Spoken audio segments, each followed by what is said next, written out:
All right, the next disease we'll talk about is transient tachypnea of the newborn. Just to give it to you in a nutshell, the newborns that are born by vaginal delivery, the chest gets squeezed during delivery, and squeezing of the chest helps because remember the lungs are filled with fluid in utero, and you need to get rid of all that fluid in order to breathe air. So it helps during a natural delivery that the chest gets squeezed, it gets rid of a lot of the fluid in the lungs. The lymphatic system takes care of the rest and clears the fluid from the lungs within a day or so. Then you have babies born from C-section and you don't get that squeezing of the chest. So what happens is as they're breathing, you hear a lot of gurgling as the amniotic fluid is still clearing from their lungs. So typically you'll hear the expression that babies born with C-section gurgle, and babies born with vaginal delivery coo. I don't know, I heard that, I figured I'd pass it along. Basically, there's fluid left in the lungs that are clearing. And it'll cause them to have to breathe fast and shallow until that fluid is cleared, so that's one of the signs. So that's transient tachypnea of the newborn in a nutshell. So there's delayed clearing of fetal lung fluid, and it leads to tachypnea of respiratory rates from 60 up to 150 breaths per minute. But it is short-lived until the lymphatic system can clear that fluid, so less than 3 days. It's most commonly seen shortly after delivery in full-term or late preterm babies. So this is not something you would expect in premature, the 24 to 30 weeks. They may have mild hypoxemia, and when you look at the x-ray, it can show prominent perihilar streaking. Do you know what perihilar streaking is? When you see white lines coming out from the center, that would be perihilar streaking.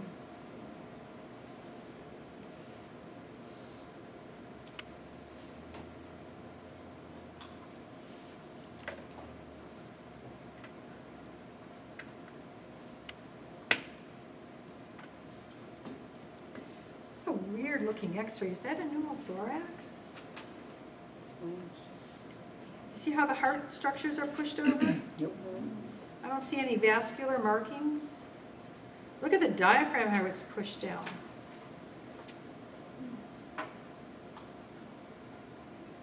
See what happens when I get slides from elsewhere and I don't pick through them? So I don't know why it's showing this, having to do with transient tachypnea. So it's associated with infants born by cesarean section because they lack the thoracic compression during vaginal delivery. So the lung epithelium switches from lung fluid secretion to absorption with the help of circulating catecholamines. This may not occur correctly in some infants. Delayed cord clamping can lead to extra blood volume and fluid in the interstitial spaces. As long as you remember that it's increased incidence in babies born with cesarean section versus vaginal delivery. As long as you remember that there's fluid in the lungs that are taking too much time to clear, and it might cause some hypoxemia. It'll cause a fast respiratory rate. That's pretty much everything in a nutshell.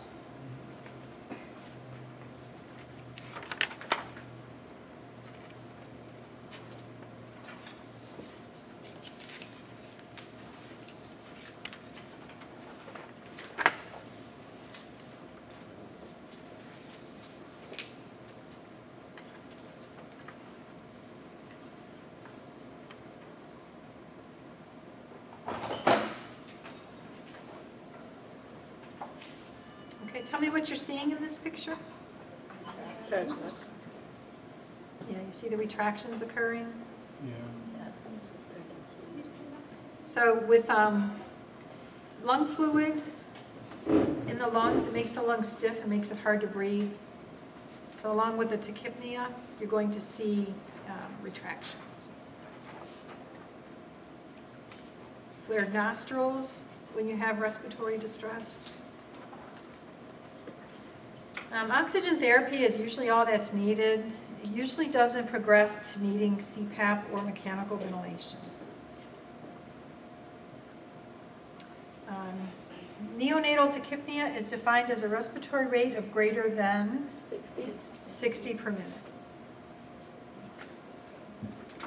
A full-term infant is delivered via C-section and demonstrates mild symptoms of respiratory distress, including cyanosis, tachypnea, and nasal flaring. APGAR scores are good, and chest X-ray shows hyperexpansion and perihilar streaking. Which situations most likely fits this case? Is this a honeymoon period and we're expecting RDS? Is this transient tachypnea of the newborn? They'll likely recover completely in 72 hours.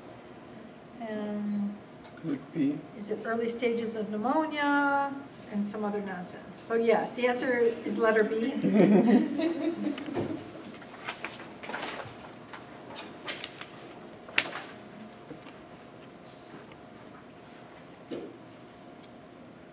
What else I need to tell you about that? Oh, I know. So it's typically full-term infants. Oh, I said that already, right? Mm-hmm. Full-term, not preemies, will get transient tachypnea. Mm-hmm. All right. So that you have all the notes you need for your cheat sheets. All right, the next anomaly to discuss is apnea of prematurity. And I like the name of this because it explains exactly what it is. When babies are born prematurely, the central nervous system hasn't developed yet. So the brainstem, the pons, the medulla that controls breathing, because it isn't completely developed, it's typical for premature infants to have periods of apnea. It's not unusual at all. The more premature, the worse the apnea. It would be a cessation of breathing for 15 to 20 seconds. Or as little as 10 seconds if you have bradycardia with it and cyanosis. It occurs in infants born less than 32 weeks of gestation. Premature infants are susceptible to apneic episodes because of immature afferent output from chemoreceptors, the lung and airway receptors, and the central nervous system.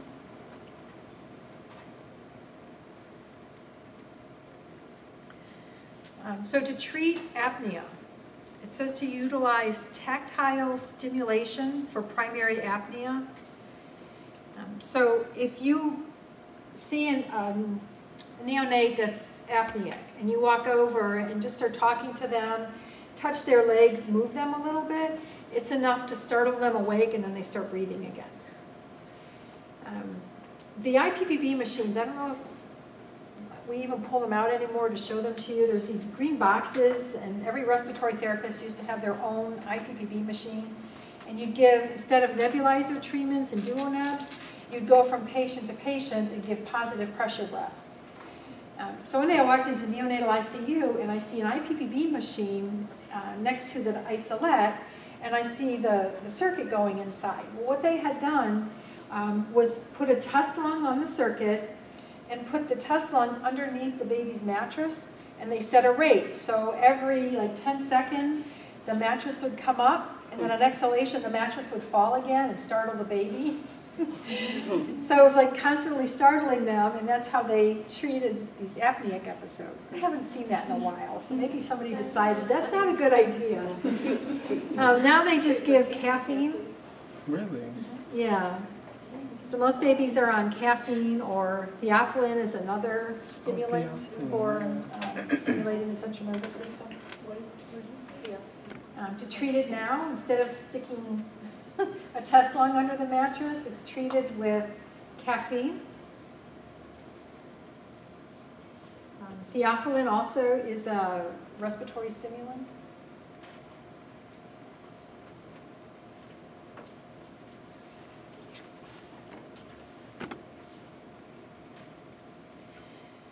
It says if apnea persists, then initiate ventilation with bag valve mask. So if you catch a primary apnea and you stimulate the baby, they get some oxygen and O2 sats go up, then they're fine, nothing else happens. And you keep track of the number of episodes per hour, and it's part of your shift report. It's reporting the number of apneas and with bradycardia and desaturation. So you report the number of those episodes each shift.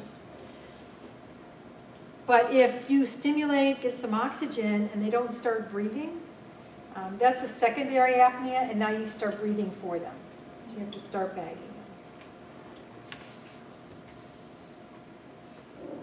All right, so that was it for apnea of prematurity. And now sudden infant death syndrome and apparent life-threatening events. So let me tell you a little bit about sudden infant death syndrome. When babies are born, my son is 34, so typically, I think it was like 30 years ago, it was thought that when you put the baby to sleep, you put them on their abdomen so that if they have any reflux after drinking their formula, they don't, if you lay them on their back, they're going to aspirate any reflux into their lungs. So don't put them on their back when you put them to sleep, put them on their bellies. And then it was thought that all these infants every year that are dying in their sleep, it just happens, we're told, because a certain percentage of babies just die in their sleep.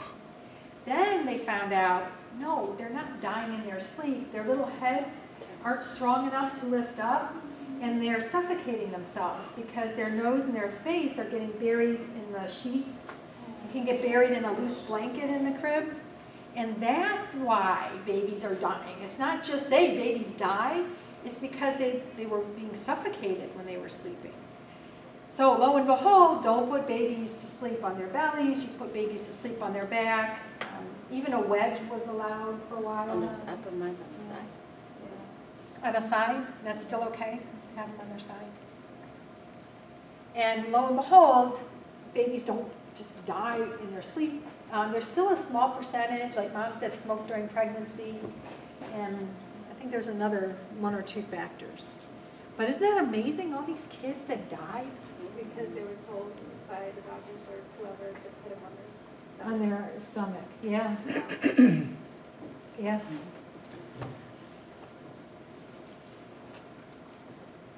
Okay, and then apparent life-threatening event is if there's an episode of apnea, the babies turn blue and become limp. So if that is seen, now the babies need to be put on a monitor when they go home, or if it happens at home, they need to be taken to the doctor. The doctor needs to order an apnea monitor to be placed on the infant for 3 months. All right, so the cause for SIDS between 1 week and 6 months of age, with the most occurrences between 2 and 4 months of age. It's related to placing the infant in a prone position when putting them to sleep. Another factor is maternal smoking during pregnancy. There is an apnea alarm on a patient who is 33 weeks gestation and on no supplemental oxygen. When you arrive at the bedside, heart rate is 90 per minute, SAT is 79%. What should you do first? A, observe until the heart rate is less than 60. Call the nurse and physician to the bedside. Provide tactile stimulation or begin positive pressure ventilation. C, provide tactile stimulation.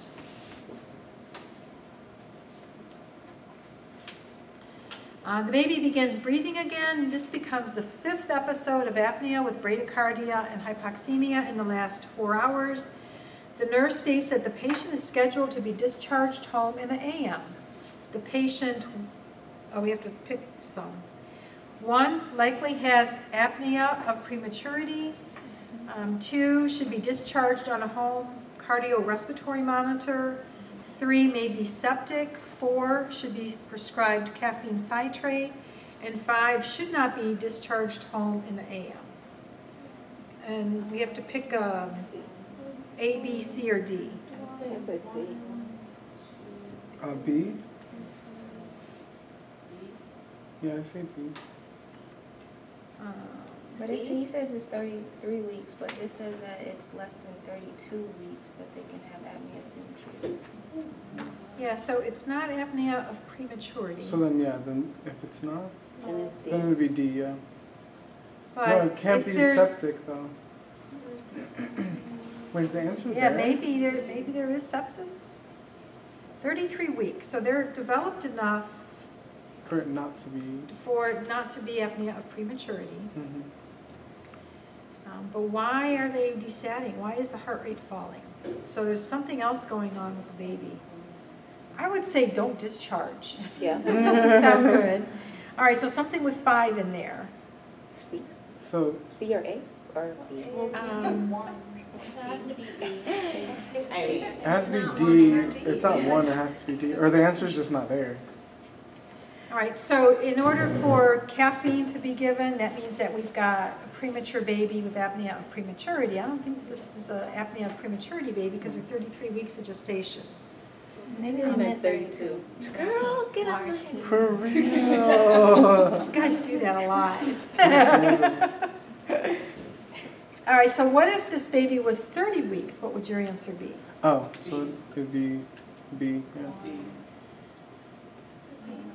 Yes, so if this was apnea of prematurity, they can go home, but they need to be monitored.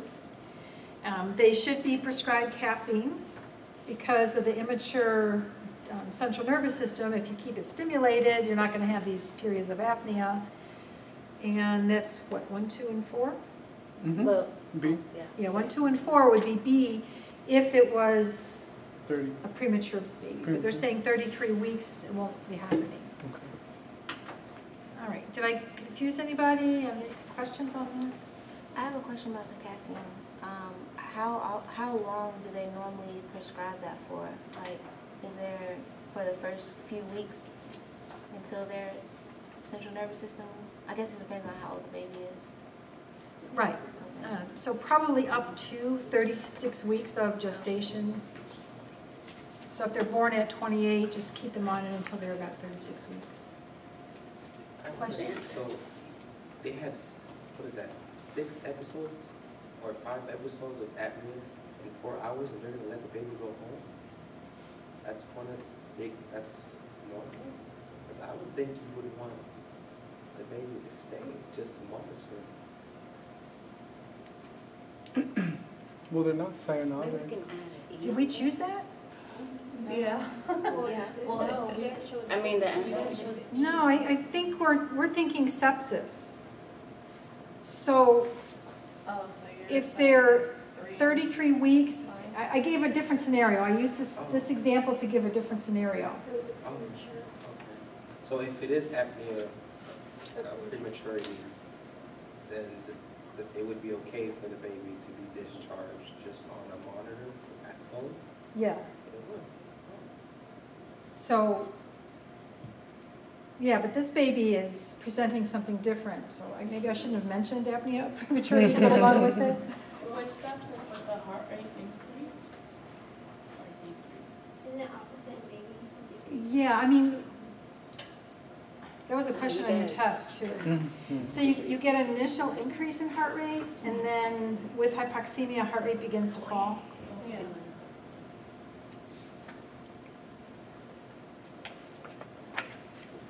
Alrighty then. All right.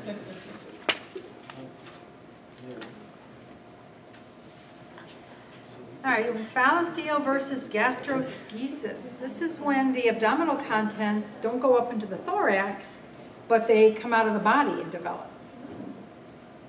And it's because there's something wrong with the way the abdominal wall is closing during fetal development. So the intestines, liver, and other organs stick outside of the belly through the abdomen. And they will be covered by a sac.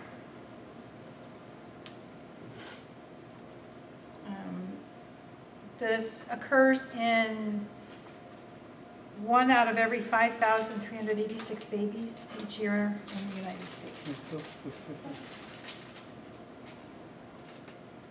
And then gastroschisis is the intestines are outside of the wall, again because of a hole in the abdominal wall.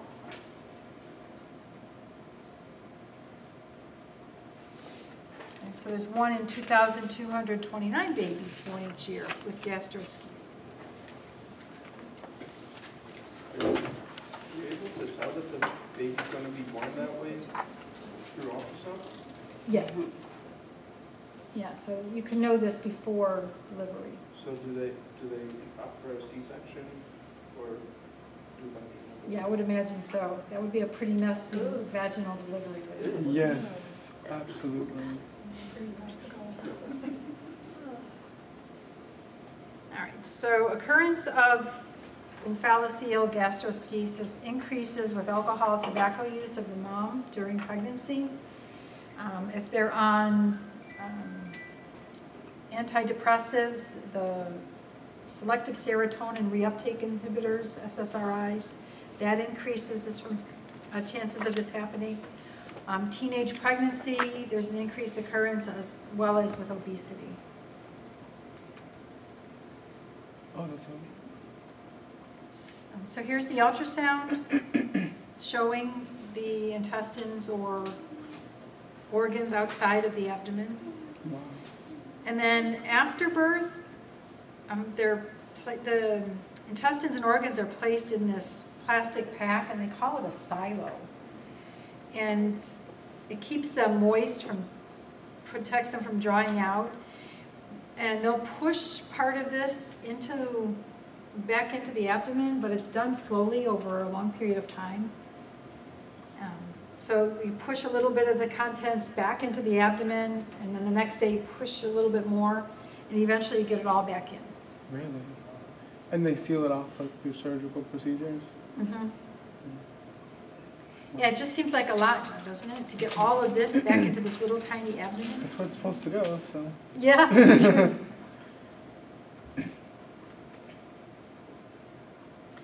All right, so when you're pushing the abdominal contents back into the abdomen, how does this affect ventilation? Do you think the diaphragm is going to be impeded by this pressure of pushing these contents back into the abdomen? To some extent, I would think so. Yes. Yeah. So you'll mention this on your cheat sheet when you're talking about omphalocele and gastroschisis, and when the organs are being placed back into the abdomen, it does put pressure on the diaphragm and causes smaller tidal volumes.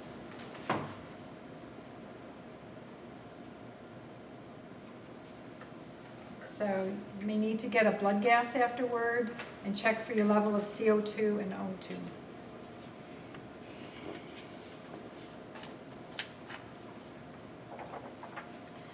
So this case scenario says, after the surgeon advanced several inches of bowel into the abdomen, the ventilator began to alarm low tidal volume, although the peak pressure was being reached.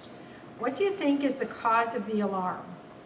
Is it A, pain, B, the neonate is biting on the endotube, C, the endotube became dislodged during the procedure, or D, pressure increased in the abdomen and is preventing expansion of the thorax during inspiration? D. Very good, letter D.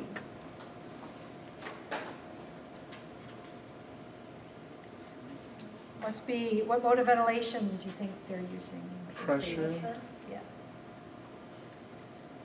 Okay, next we have necrotizing enterocolitis. So in a nutshell, this is dead intestines inside the baby. When babies are born prematurely, and that's what this affects, is mostly premature babies. Because the intestines are premature, trying to feed intestines that are not meant to be fed yet and have the intestines absorb nutrients across the intestinal wall puts the intestines in a predicament where it's not normal for a premature infant. It's also possible that blood flowing to the intestines is not adequate, and when you don't have good blood flowing to an area of the body, the tissue dies. So the intestines can die, and you'll have dead tissue inside the abdomen. And obviously you're going to be getting signs of septic shock in these premature babies. All right, let's see what the slides say. Necrotizing means damage and death of cells. Entero refers to the intestine, and colitis is inflammation of the colon. So necrotizing enterocolitis is a serious complication of primarily premature newborns that causes hypoxic ischemia and inflammatory damage of the GI tract, which leads to tissue death. The intestines may rupture and leak intestinal contents into the peritoneal space. So that's something I didn't mention, is that when you have death of the tissue, it can open up, and now you've got fecal material floating in the abdominal area. So it's caused by introducing food into the intestines, and you get enteral tissue inflammation, which can lead to tissue necrosis. You can get a hypoxic ischemic insult to the GI tract due to poor perfusion of the intestines by the mesenteric artery. So the artery that feeds the intestines, that's the mesenteric artery. All right, so how does this relate to us as respiratory therapists? Well, the infant will present with sepsis and poor oxygenation.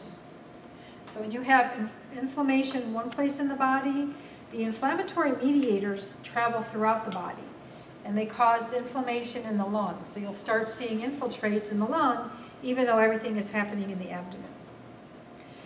You get decreased lung volume due to abdominal swelling, which prevents good diaphragmatic movement. So you have a swelled abdomen, the diaphragm is not going to move as well. So you get smaller volumes.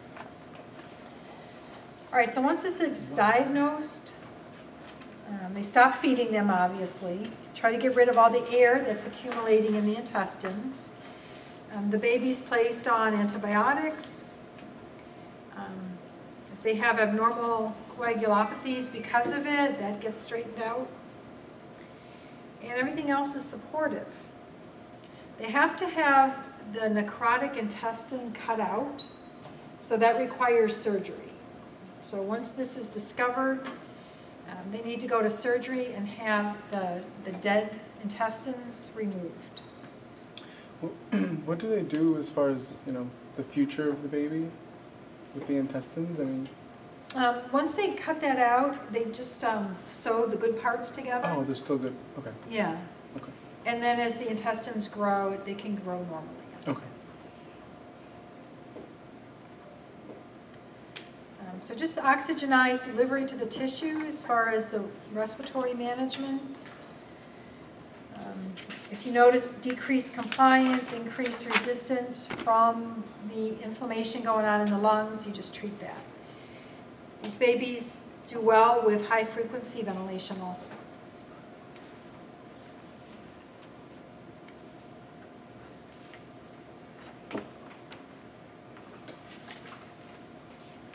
All right, let's read the scenario.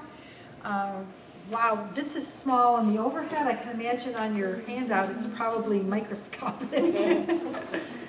A 2-day-old premature baby was rushed to the ER via ambulance after the mother, 17 years old, gave birth preterm and noticed that the baby was not feeding.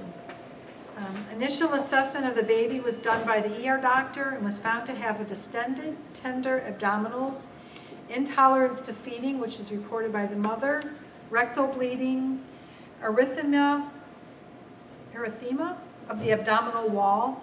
So that's like blotchy red and blue. Nasal flaring and an unstable body temperature. A STAD abdominal x-ray was ordered and results show multiple dilated bowels with pneumatosis intestinalis, so air in the intestines.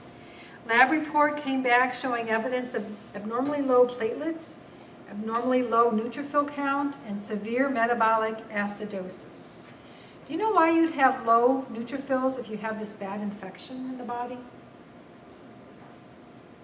It's kind of like an end-stage thing where initially the body is trying to fight this, but it just becomes worn out, I guess, and then the level starts to fall.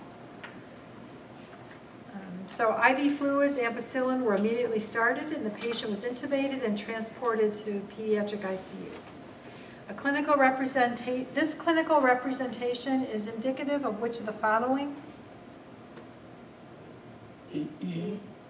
Yeah, letter E, both NEC, necrotizing enterocolitis, and septic shock. So sound. All right, next we talk about retinopathy of prematurity. I remember this. So when babies are born prematurely, the blood vessels in the back of the eye have not completely formed yet. So there's some things that we do to babies that can cause these blood vessels to start forming abnormally.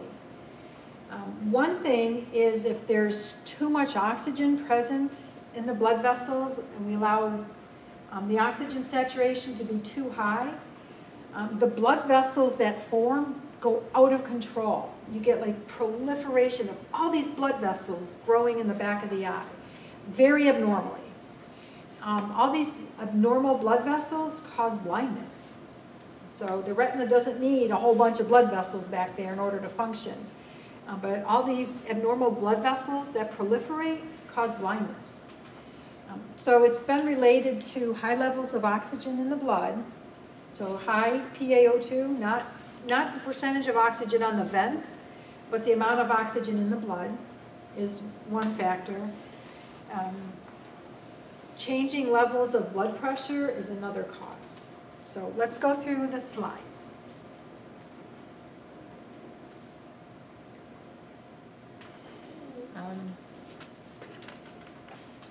So we talked about over-oxygenation in premature neonates being the cause. Can this happen with full-term babies? If we give a 40-week gestation newborn too much oxygen, are we worried about the eyes? No. 40 weeks, the blood vessels have already formed. By giving too much oxygen, nothing's going to change in the eyes. Okay, so this is a disease of premature babies. So there's other causes: high CO2s, heart disease, infection, respiratory distress, transfusions, diabetes. And then in small print at the bottom, it tells you a little bit about the pathophysiology. It says that supplemental oxygen alters the regulation of vascular endothelial growth factor in the pathogenesis of ROP. Do you need to remember that? No. Do you have to remember that it's over-oxygenation can cause this proliferation of blood vessels in preemies? Yes. Then there's different stages. So they have regular eye exams done by an ophthalmologist for preemies that are in the NICU and on oxygen. They look at the retina a lot to make sure that this doesn't